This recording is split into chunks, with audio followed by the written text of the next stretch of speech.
What are we doing to kids?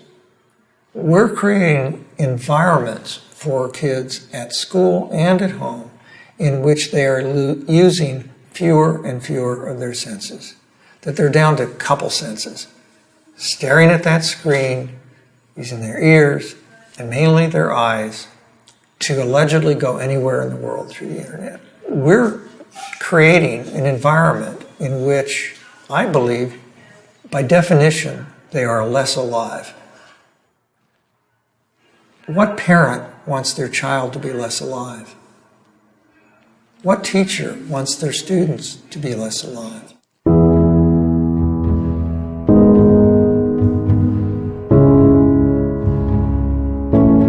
I spent a lot of time in the woods with my dog. My parents didn't know where I was, but my dog did.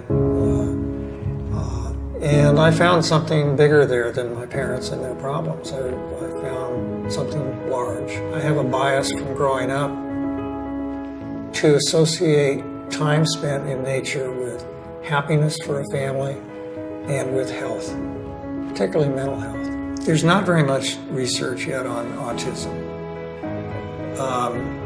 but I can't tell you how many parents have come up to me and said, you know, I read Last Child in the Woods.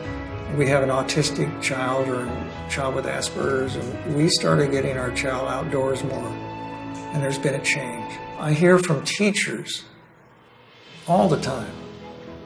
For years now, I've been hearing this. The troublemaker in my class, when I get the class outdoors into nature, the troublemaker becomes the leader.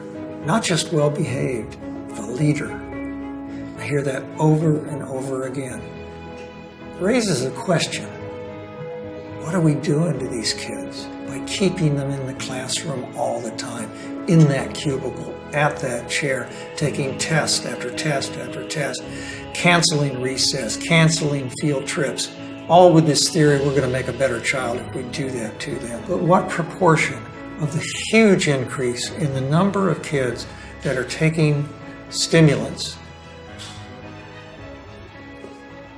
pharmaceuticals, drugs, for their behavior, what proportion of that huge increase might have something to do with the fact that we took nature away from kids in the first place? Nature experiences are in some ways just as important as anything else in a child's development, and they have a human right to that experience in nature.